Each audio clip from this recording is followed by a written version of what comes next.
Hello and welcome to a new episode of the original story of our childhood cartoons. I'm Astral Sagas.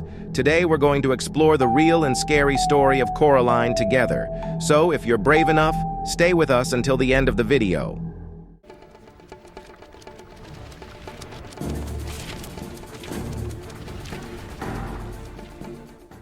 The movie starts with a young girl named Coraline and her family moving into an old apartment. Because her neighbors are strange and her parents are always busy, Coraline feels lonely and bored most of the time. One night, she finds a small door that she thought was blocked by bricks. It turns out to be a gateway to a colorful and fun other world, where she meets other parents who give her the attention she doesn't get at home.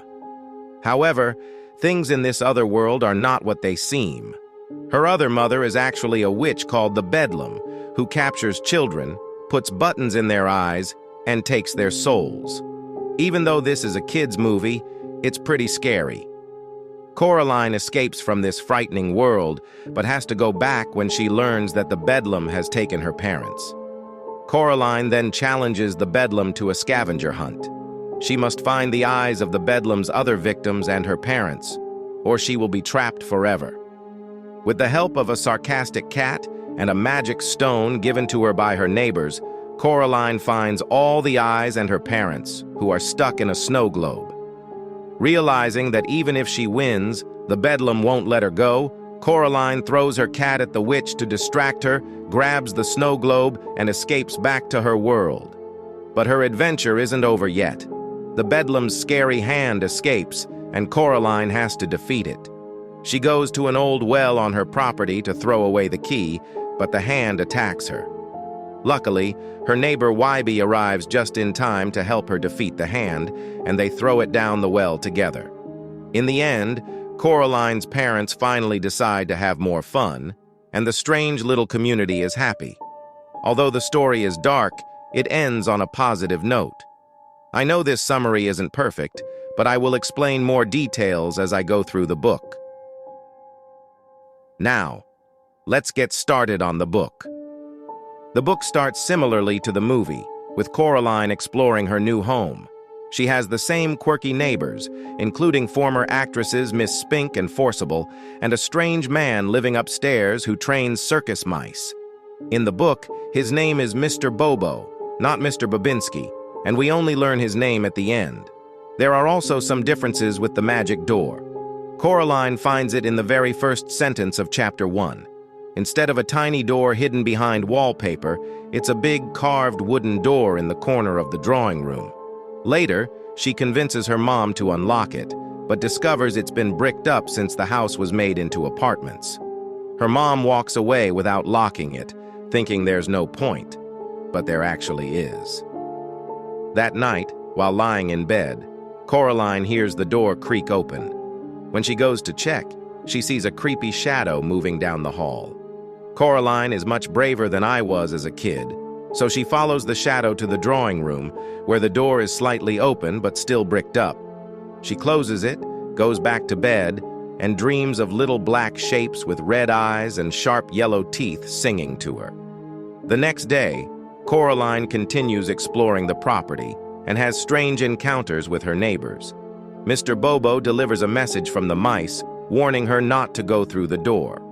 In the book, Coraline pretends not to know what he's talking about, while in the movie, she mentions the door behind the wallpaper. I'm not sure why they changed this. Maybe they thought it would confuse kids. Then Coraline has tea with Miss Spink and Forcible, who read her tea leaves and say she's in great danger. To protect her, Miss Spink gives her a small stone with a hole in it from a jar on their mantel. This happens much later in the movie, and in that version, the stone looks like it's made from old taffy.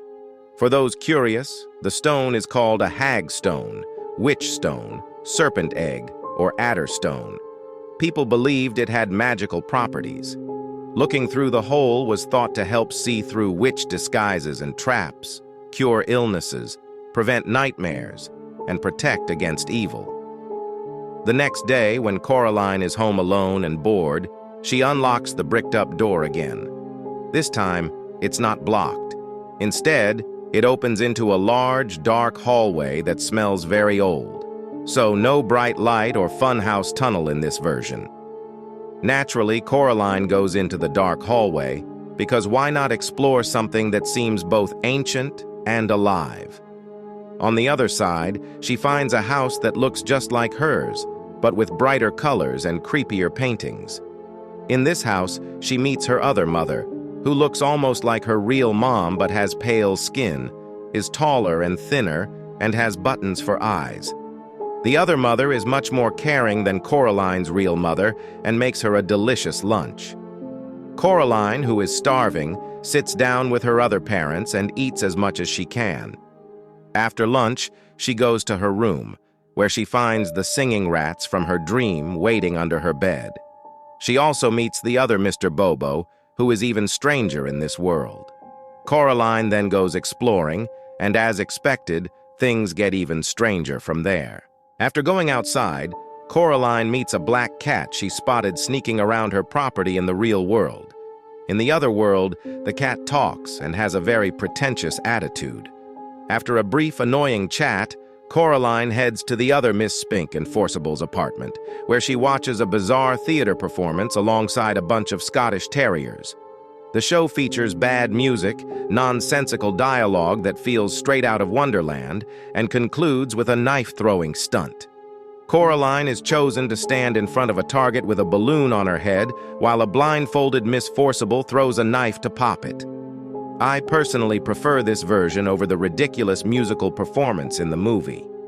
They changed it for some reason, but I think this act is much better. After the performance, Coraline learns from one of the dogs that the act goes on forever, so she decides to leave. She returns to her other parents, who are waiting for her in the garden with huge, unsettling smiles. They offer Coraline the chance to stay in their world forever if she agrees to have buttons sewn into her eyes.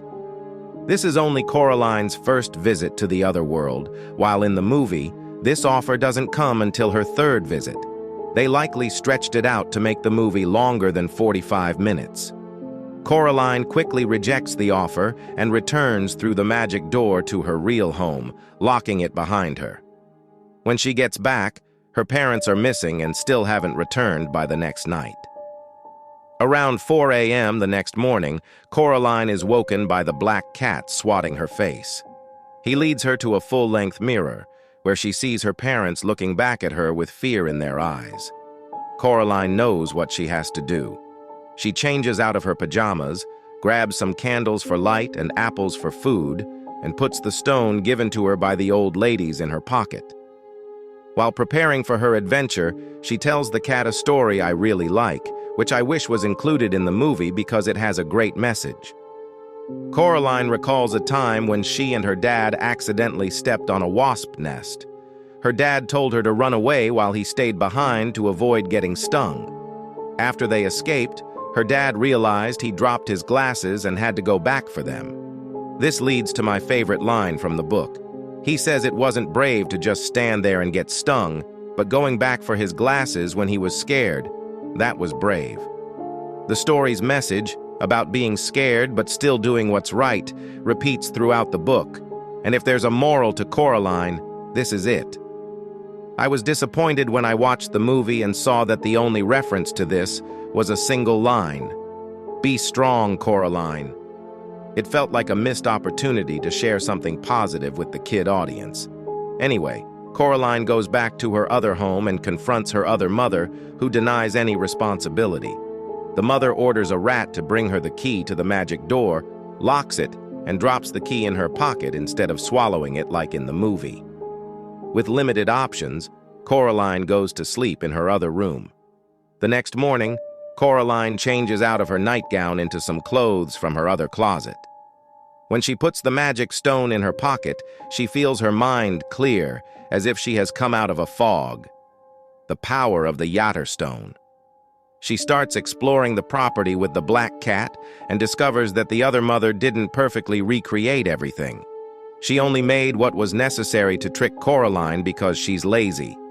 Coraline learns from the cat that the other mother is called the Bedlam, a term that means a scene of uproar or confusion, or even a mental institution. How fitting. When Coraline returns to the house, the Bedlam suggests they do mother-daughter activities like playing games and sewing buttons into her eyes. Coraline refuses, and the Bedlam gets furious. She grabs Coraline and throws her into a dark place behind a mirror, leaving her alone in the darkness. That wraps up part 1 of Coraline Explained. Please share your thoughts in the comments, and don't miss next week's breakdown of the second half of the book, along with fascinating behind-the-scenes info that will enhance your movie experience. In the meantime, don't forget to hit that like button and subscribe so you don't miss the next episode.